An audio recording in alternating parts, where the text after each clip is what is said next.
Welcome back to Boilers and Beyond. I am your host, Jordan Jones. It was a busy Thanksgiving holiday in Purdue Athletics, though I don't think fans were very thankful for some of the results. Purdue basketball opened its season with a win and a loss in the Space Coast Challenge before Purdue football took an embarrassing loss on Saturday evening to Rutgers. I will break it all down of those three games here on the show today and give you some of my thoughts going forward for both Boilermaker basketball and football. We're going to go ahead and get started with the football game. That's what I'm most excited to talk about. Saturday's game left me with a lot of thoughts, so here we go. Final score, Rutgers 37, Purdue 30. The Boilermakers came in as 11-point favorites and got an early surprise when Rutgers starting quarterback Noah Vedral did not play. We didn't find out till after the game that he was dealing with an injury that kept him out. Rutgers turned to Artur Sadowski and Johnny Langan. They each took some snaps for them, and Sikowski had played a good amount in the 2018 and 19 seasons. Langan had really only seen action this year as a read option type of guy. Purdue came out hot. They scored on their first possession, and the offense in general looked fantastic in the first half. They ran the ball really well, started that trend early by feeding Xander Horvath on that first drive. Unfortunately, Rutgers scored on their first two drives. The second touchdown was benefited by Purdue kind of hurting themselves. Simeon Smiley dropped an interception and then actually picked a pass off, but it was called back because of a DeMarcus Mitchell roughing the passer penalty. Tough break for Purdue on that. And then after that, Purdue had a 4th and 2 inside the 5, didn't convert, but Purdue forced a safety right after that when Branson Dean took down Sitkowski in the end zone. And then Purdue scored after the free punt to take a 16-13 lead. And then they got back in the end zone again before the half on a Jack Plummer quarterback keeper. Made it 23-13 at the half. And, I think Purdue fans were feeling really good about that game at half. They were up 10. Rutgers got a good break to score one of their touchdowns on the Simeon Smiley interception that was called back.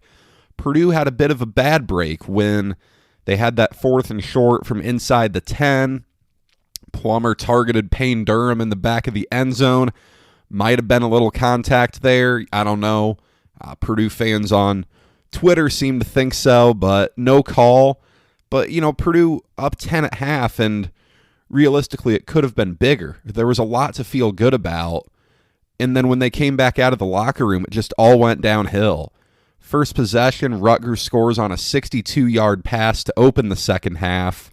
Purdue did respond from that. David Bell, a nice grab there in the north end zone to regain a 10-point lead, but that was all she wrote for the Boilermakers. Aaron Cruikshank from Rutgers, the Wisconsin transfer, returned the following kickoff to the house for a touchdown to cut it to a 3-point game. And then we saw Purdue really start to self-inflict some wounds. The next possession, Jack Plummer threw an interception on a 3rd and 10 play, rolling out to his right, throws it over the middle of the field and just wasn't even close. Picked off by Rutgers. On that drive, that drive as a whole was where I think Purdue fans got really frustrated with this game because Jeff Brom kind of abandoned the run.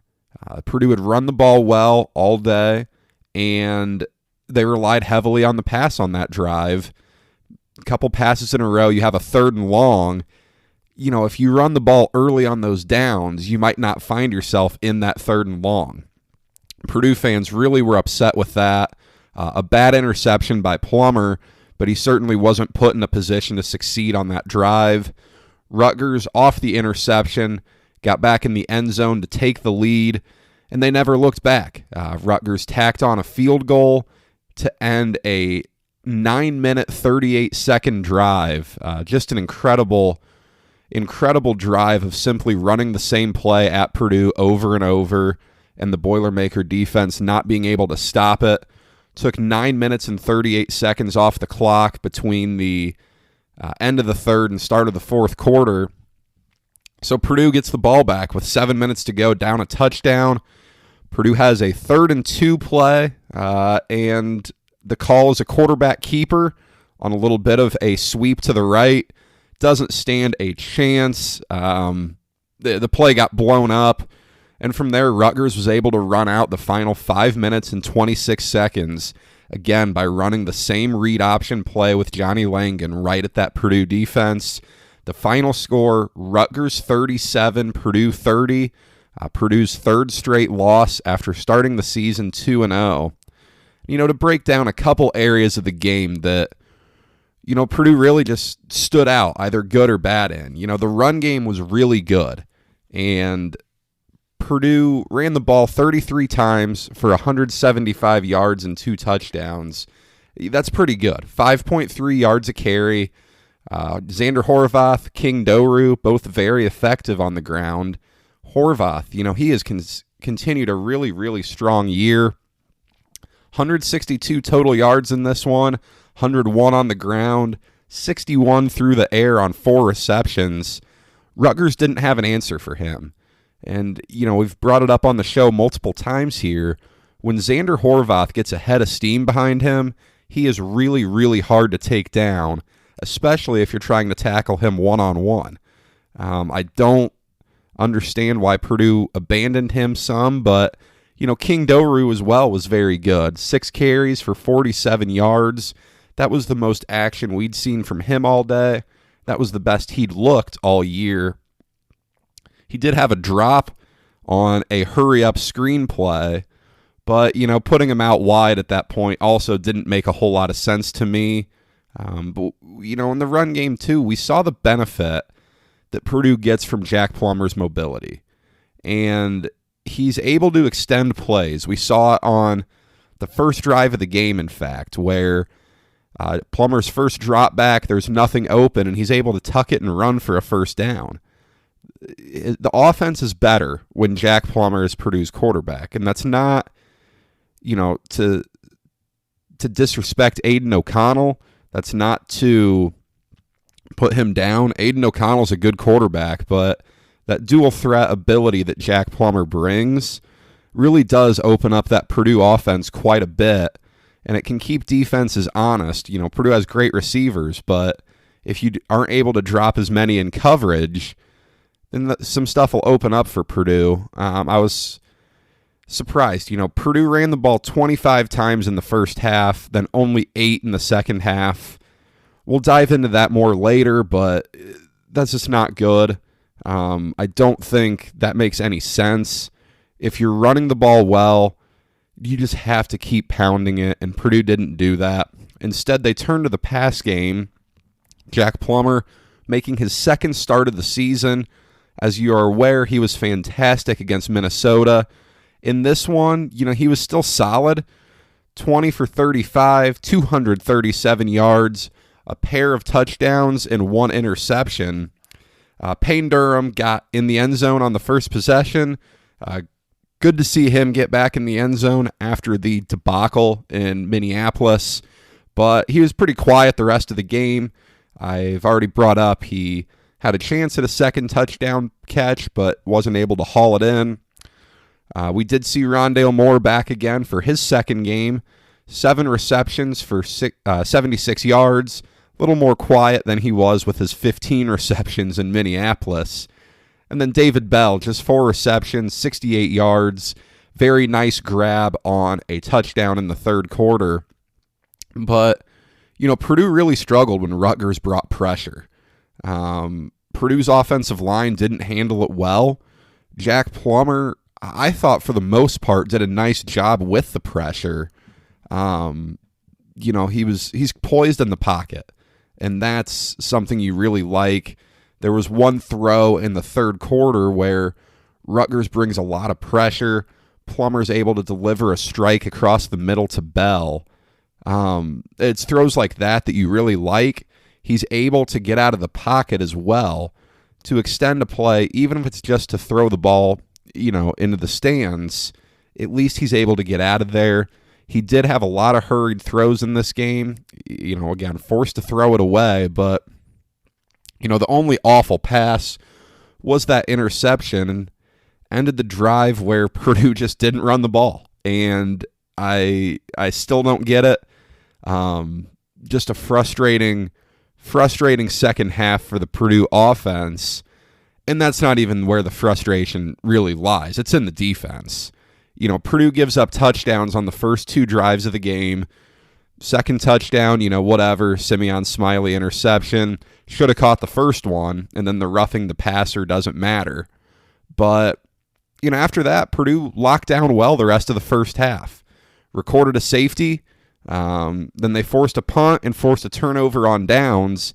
And after that forced punt and turnover on downs, Purdue scores touchdowns on both of them.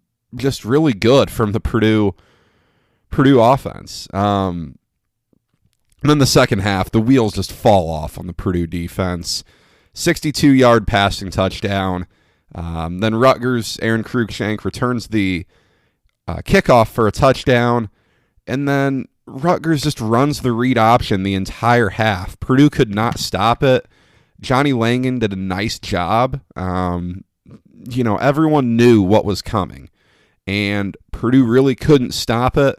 It was very unfortunate for Purdue that Derek Barnes was ejected for targeting in the third quarter. The hit fit the definition of targeting. But my goodness, just such a bad, not even bad, just unfortunate that Derek Barnes got kicked out of that game. Targeting's a rule with good intentions. And I like it. You have to protect the players. CTE is important to monitor for. You don't want players to just get killed out there. But in practice, there are just so many poor ejections, and this is one of them. For years I've listened down to Bill King, a college football radio host down in Nashville, just talk about the ineffectiveness of targeting. He's right.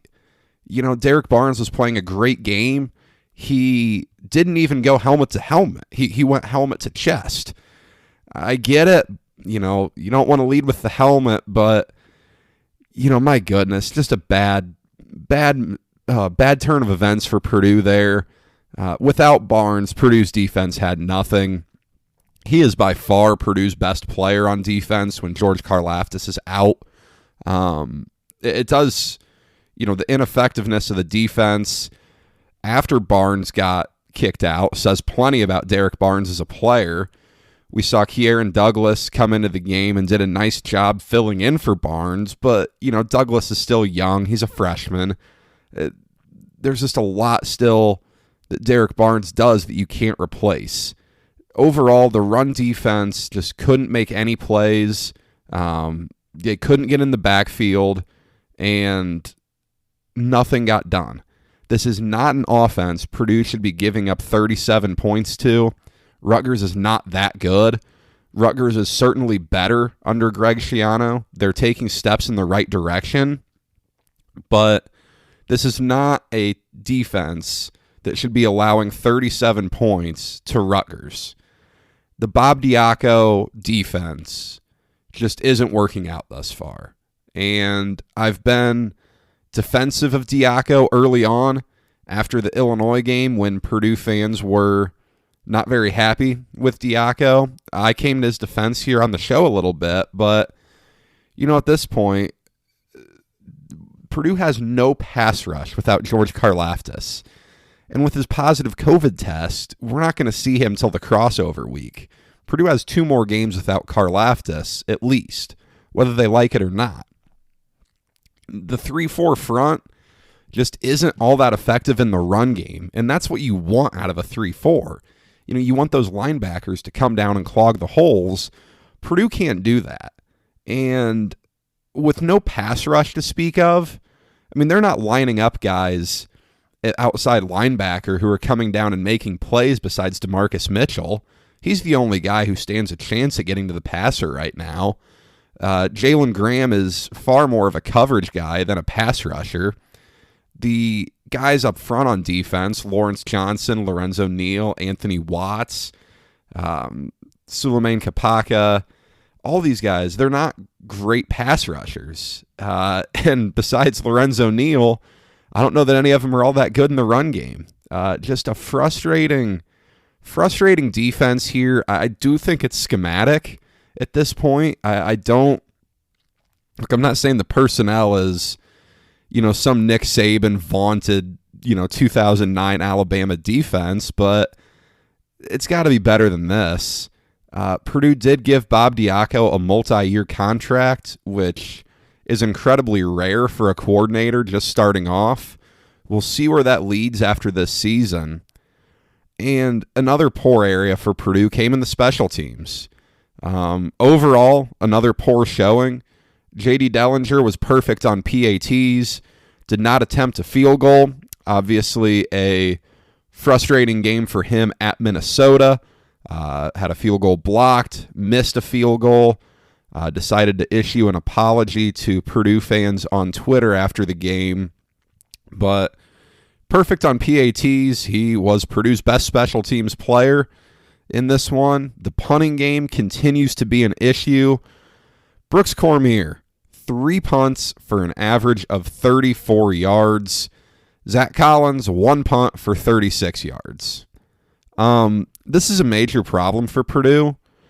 I thought it was a problem last year, and it was. This is getting worse. You have a scholarship punter who you gave a scholarship to out of high school, and he's just not getting it done right now. 34 yards isn't going to cut it, and really those numbers were inflated by a couple of good rolls that went Purdue's way.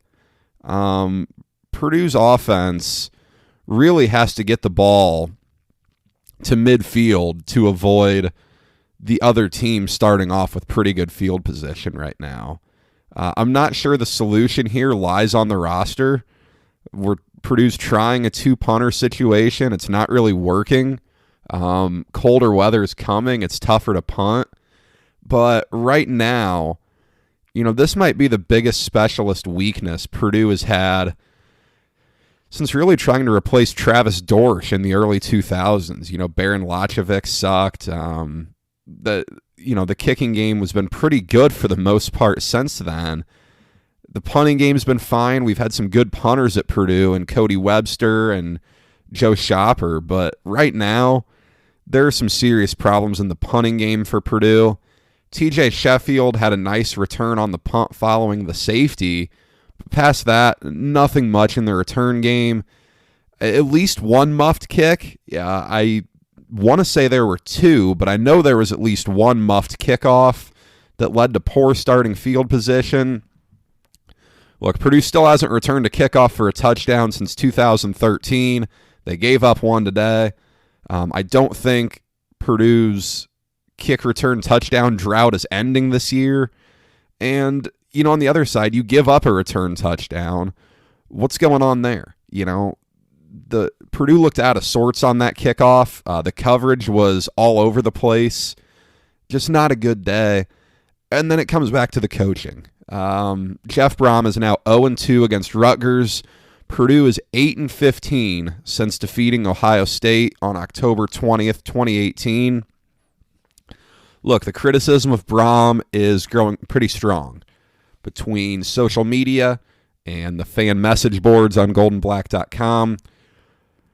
Part of it's justified. A $38.6 million contract comes with expectations higher than what Purdue has ever had.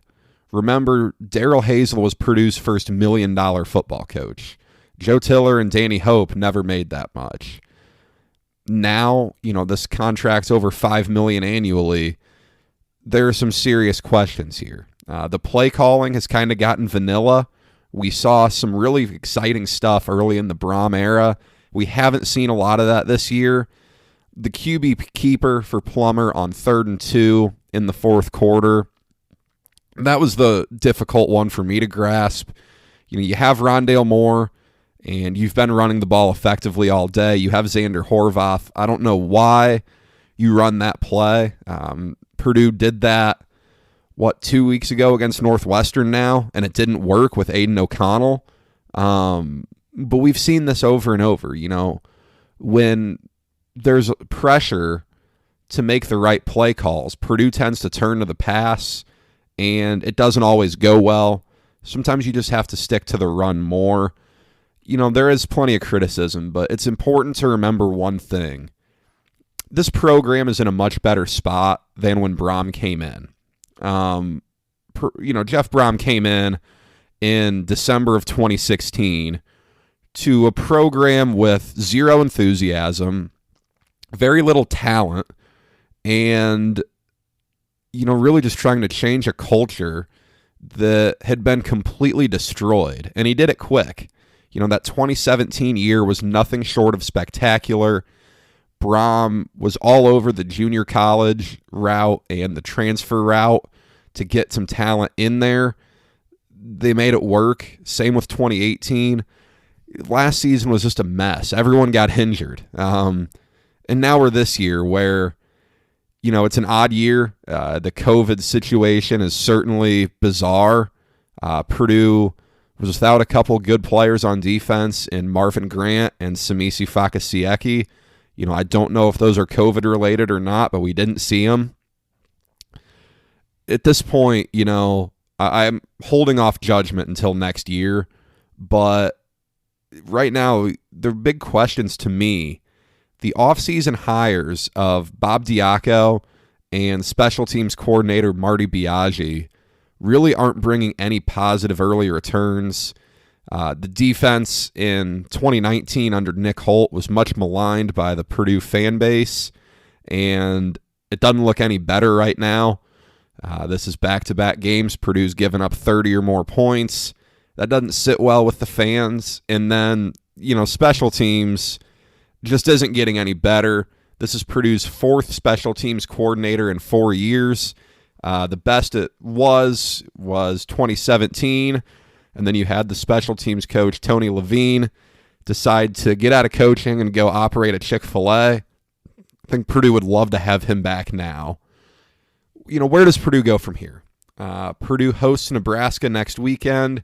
Nebraska is starting to play a little better. They did get a win over Penn State. They played Iowa well last weekend. Purdue's coaching staff has to find a way to keep this team engaged and hungry. Purdue did not win the effort battle in this game against Rutgers. That can't happen next week against Nebraska. Jeff Brom's 2-0 against Scott Frost.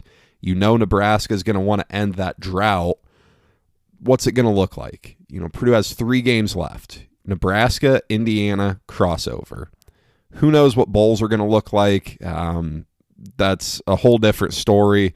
Who knows if Purdue's going to play in a bowl game, but right now, Purdue has to finish strong and build towards that 2021 season that is going to be incredibly important for the future of Purdue football. Moving on a little bit to basketball. Purdue went 1-1 in the Space Coast Challenge, 77-64 win over Liberty, an 81-70 loss to Clemson. I'm not going to dive into a big recap of those games. If you listen to this show, I'm going to assume you watch these games. I assume you're a pretty big Purdue sports fan, pretty into it. So I'm going to guess you've seen it or at least seen highlights from those games. So, I'm going to give you some takeaways from the event, and we'll look at where Purdue's going to go here. My first takeaway, obviously, is the big men. Welcome to Purdue, Zach Edey. The 7'4" big man from Toronto made an impact I don't think anyone saw coming. 19 points, 5 boards against Liberty, 17 points, 8 boards against Clemson. And the more impressive number to me was 21. In that Clemson game, Zach Edey played 21 minutes. That's the majority at the 5, and he looked pretty comfortable. He played over Travion Williams, who fouled out in 18 minutes. Look, Edey's a true freshman who's only played basketball for a couple years, and you would not have known that from watching the Space Coast Challenge. One key area that stands out to me about Edey is we saw it in his free throw shooting. He has a soft release, and he's going to get some nice bounces around the rim from that. That's really big. That's something Purdue hasn't really had in a big man since Caleb Swanigan. Isaac Haas got better at that over time. Matt Harms and Travion Williams never really figured that out. Zach Edey is really, really nice with his touch around the basket and on his shots. There are certainly still some times where his inexperience shows. It's important for him to get the ball in good position on offense, and certainly still a ways to go with hedging on defense. But that's really normal stuff for freshman big men. We even saw this with Swanigan and Jawan Johnson early on. Edey was fantastic. He's going to be a lot of fun to watch this season. And, really for a couple hours on Wednesday night, Zach Edey was the story of college basketball. John Rothstein was in on him. Seth Davis was in on him. It was really cool to see that for Purdue fans, to see another big man in there. Obviously, we saw, guys like Barstool Big Cat, asking if Purdue builds these guys in factories. A really good job by Matt Painter and Brandon Brantley to get him ready for the season. Really good debut for Zach Edey. And at the other side of the post, Travion Williams didn't have his best performance. 7 of 18 from the field in 2 games. And some of those really should have been makes. Some of them were good shots that just didn't fall. Some of them were probably ill-advised. The spin over the left shoulder is probably not the best shot right now. There were a lot of one-on-one matchups for Williams that really didn't go his way, and that's kind of surprising. Early on, I did think Liberty was going to double him quite a bit, and they elected not to for the most part. He did have a couple turnovers early against Liberty. I think 2 traveling calls in the first 4 minutes of the game, just trying to do way too much on the perimeter with dribbling the ball. I think that's an area where that's probably going to have to be limited. Probably too much of that in the Space Coast Challenge, because 5 turnovers for your experienced big guys, definitely too many. But we saw his passing ability. Always been a strength of Travion Williams. Very good. He facilitates very well out of the paint. And that's really good. With so many shooters around him, that's a huge strength that Purdue's going to capitalize on. He rebounded pretty well. Can certainly do better there. Can certainly be more physical. But, having a good season is very important for this Purdue team. Travion Williams is key to this team. He has to have a good year. And I think we're going to see a lot here as we get ready for Big Ten play to see where he really is, because the Big Ten's loaded at the 5 again this year. Luka Garza, Kofi Coburn, Nate Reavers, Trace Jackson-Davis. Very, very good group at the 5, and we'll see what Purdue's ready to do with Travion Williams down there. Second takeaway, Eric Hunter's really important for this team. We saw Purdue really struggle at times to get the offense started. 16 and 21 turnovers in the 2 games.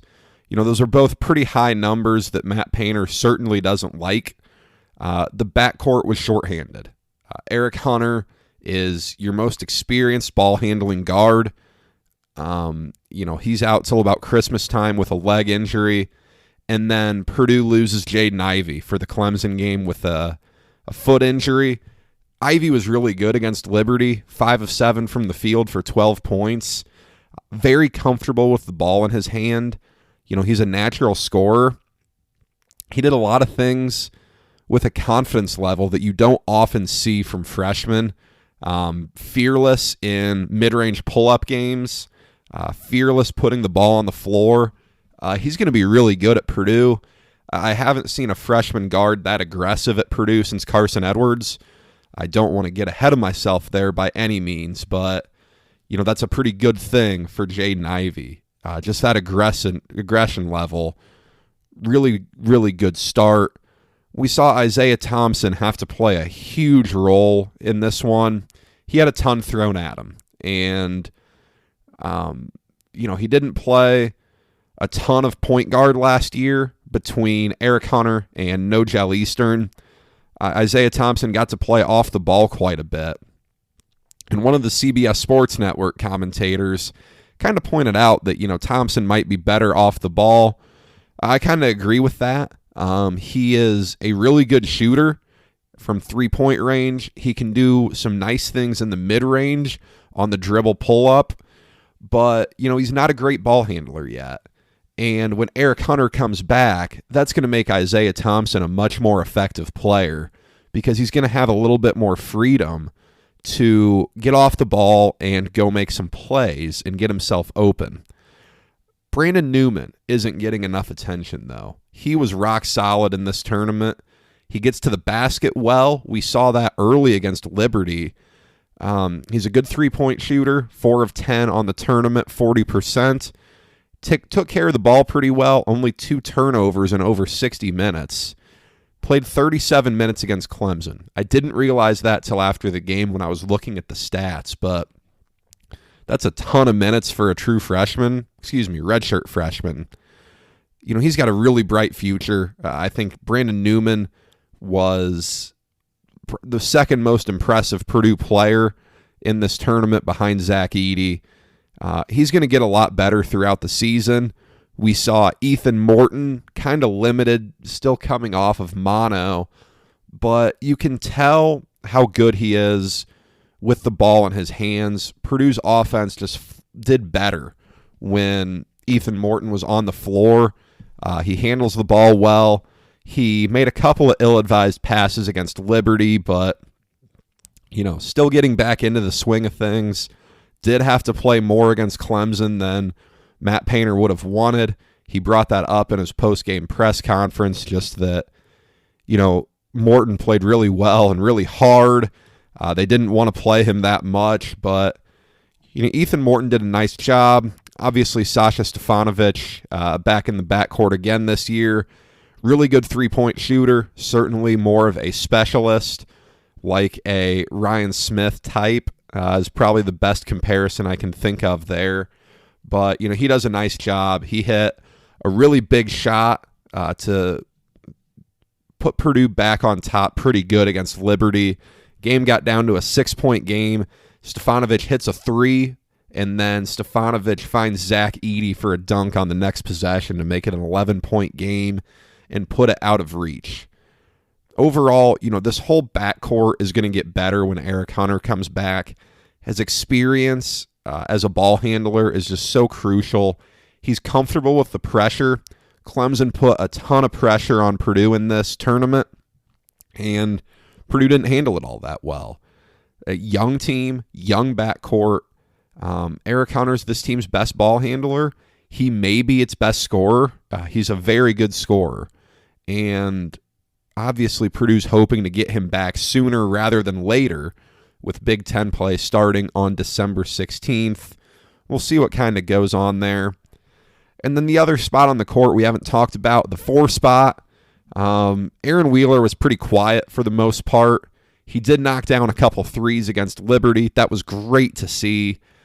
Such a frustrating year in 2019-20 for Wheeler, but, he still doesn't make explosive plays in the half-court offense. And at 6'9" and a freak athlete, you'd really like to see more of that from him. He's a fast break machine. We saw him throw down a few dunks on the fast break this weekend where, that's his strength. He is quick for his size. He can jump high. He's great in the fast break, but he just doesn't make a lot of explosive plays in the half court. He's a good offensive rebounder. We saw his putback dunk, very impressive there. It was really interesting, though, for me to see Mason Gillis on the court over Aaron Wheeler at some key points in the game against Clemson. Gillis, on him a little bit. He hasn't played a real game since the summer after his junior year at Newcastle Chrysler High School. It showed at some points. Didn't always look the most comfortable. Just a little bit of the game just moved fast for him. That's normal when you haven't played in that long, but he's a strong guy. We could see that early. That's really important at that 4 spot. And these next few games against the mid-majors are going to be really important for getting him back up to the game speed. Overall, this is a great opportunity for Gillis.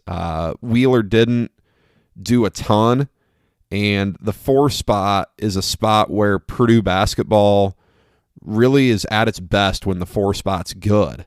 If you look at the 2 best eras under Matt Painter, it's when you had Robbie Hummel and you had Vincent Edwards.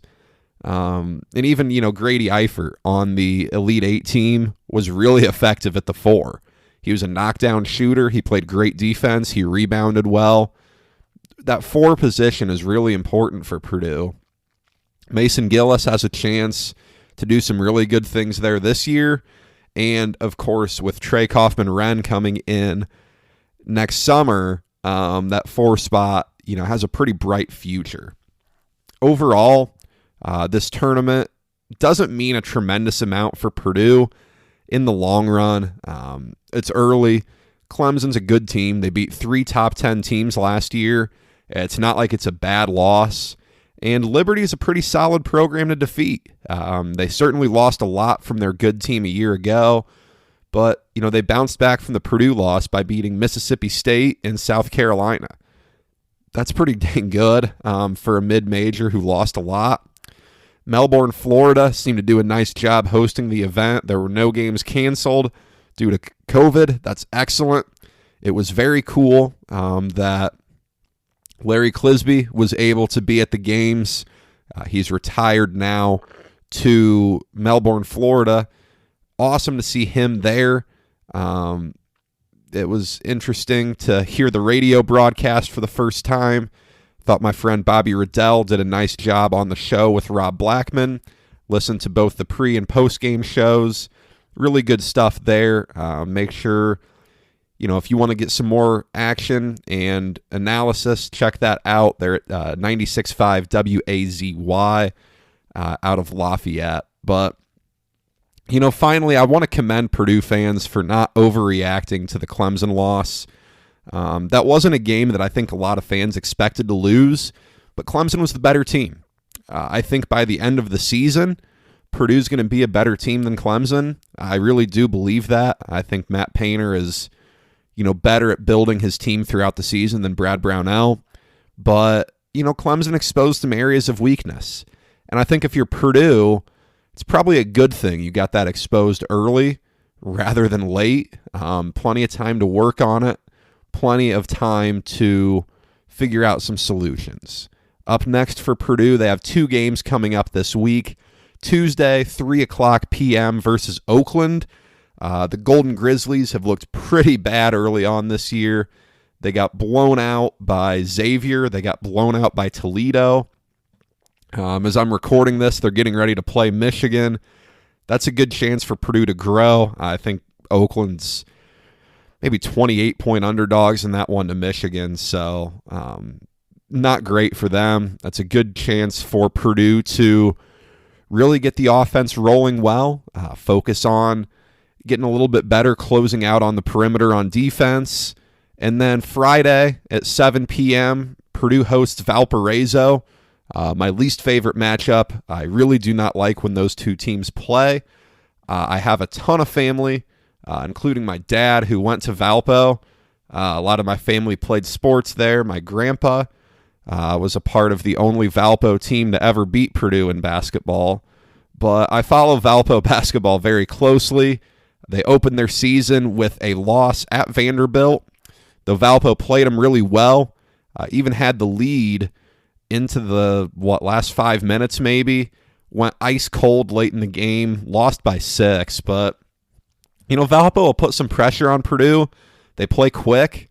Their whole roster will let it fly from outside. It's a game Purdue should win if they want to be a tournament team. Should win fairly comfortably in that one. Valpo's not projected to be towards the top of the Missouri Valley, but that'll be the more competitive game of the 2 this week. And then a quick programming note. We'll be doing shows every Monday now with football and basketball both going on. I like this idea of a little bit more of an in-depth show on Mondays.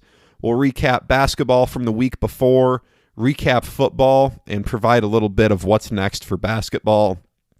And also, every Monday at 4:30 p.m. on RootShare, I am live talking Purdue basketball with 2007 Purdue basketball alum Chris Hartley and former fan favorite and current Purdue basketball radio color guy Bobby Riddell.